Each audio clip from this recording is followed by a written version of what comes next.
Baik teman-teman atau Bapak Ibu sekalian, pada percobaan selanjutnya kita akan melakukan uji protein dengan menggunakan bantuan zat kimia. Sama seperti yang tadi, kita pada kali ini juga melakukan uji protein secara kualitatif. Nah, pada percobaan kali ini, adapun bahan makanan yang berbeda adalah kita menggunakan gula, yaitu gula pasir. Kemudian yang kedua, kita menggunakan bahan makanan berupa tepung terigu. Oke, langsung saja kita lakukan percobaannya. Sebelumnya, untuk gula pasir dan tepung terigu serta bahan makanan yang lain yang belum ada di atas daun pisang, kita letakkan terlebih dahulu di atas daun pisang.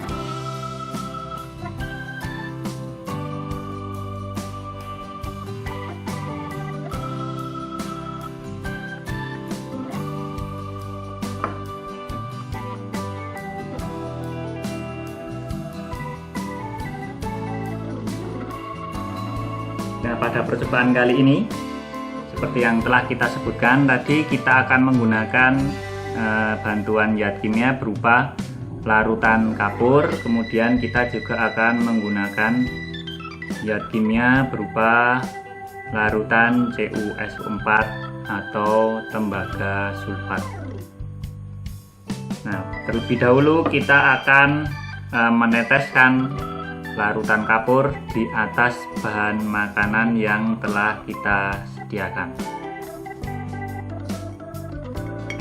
Oke, pada kali ini kita teteskan sekitar berapa ya? 2 tetes saja ya.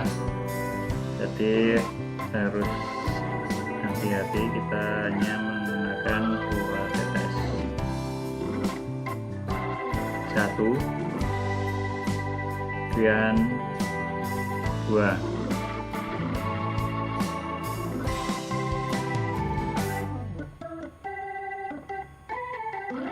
Satu,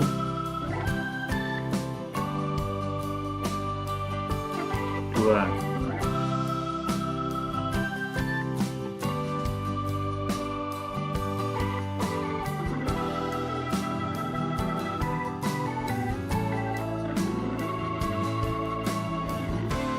Oke, setelah kita meneteskan larutan kapur pada bahan makanan yang telah ditetesi larutan kapur, akan kita tambahkan tetesan CuSO4.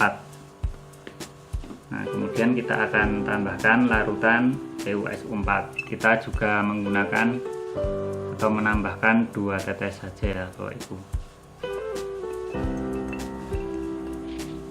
Yang perlu diingat pada percobaan ini, usahakan kita menggunakan 2 pipet. Karena ini tidak ada, kita menggunakan bantuan suntik ya, suntikan. Nah, jadi untuk suntikan atau pipetnya kita menggunakan 2 buah, karena supaya tidak tertukar ya Bapak Ibu, dan supaya untuk mengambil zat kimianya ini tidak tercampur. Jadi untuk pipet atau suntik untuk mengambil zat kimia CuSO4, usahakan dan harus berbeda dengan suntik atau pipet tetes yang digunakan untuk mengambil larutan kapur ya.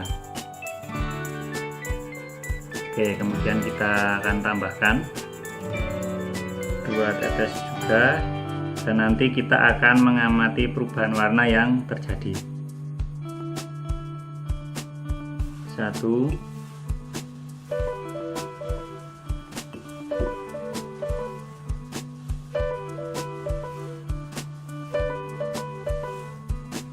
2,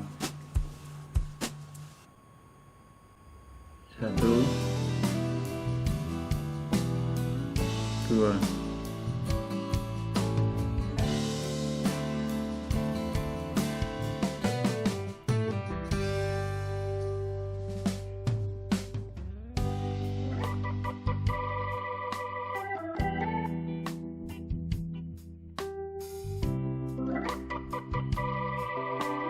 Baik teman-teman, kita sudah menambahkan larutan CuS4 pada percobaan ini, dan kali ini kita mengamati perubahan warna ya yang terjadi.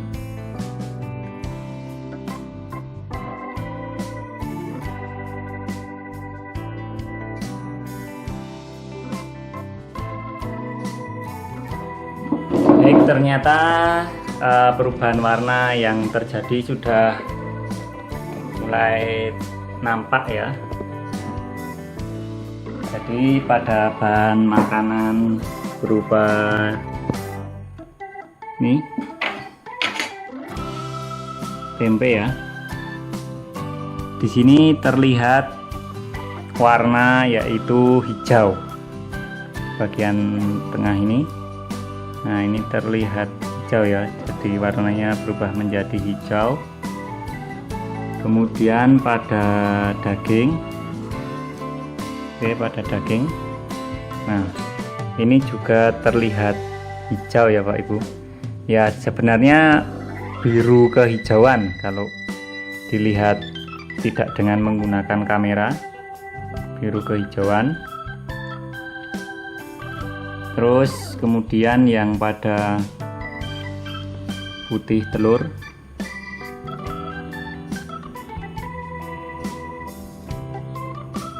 di sini juga terlihat biru kehijauan, tapi lebih condong ke hijau ya kalau kita amati, lebih ke hijau. Dan sepertinya ini zatnya itu istilahnya meresap di dalamnya, jadi tidak berada di luar tapi meresap di dalamnya, warnanya menjadi hijau kebiruan. Nah, kemudian pada roti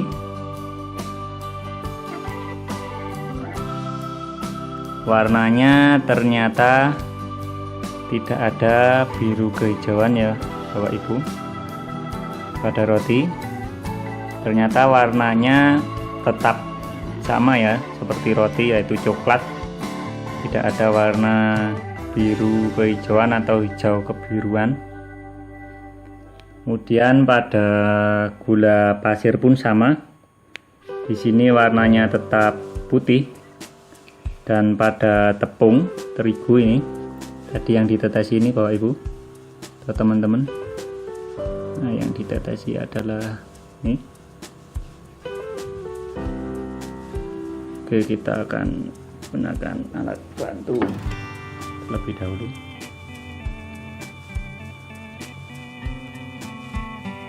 Nah,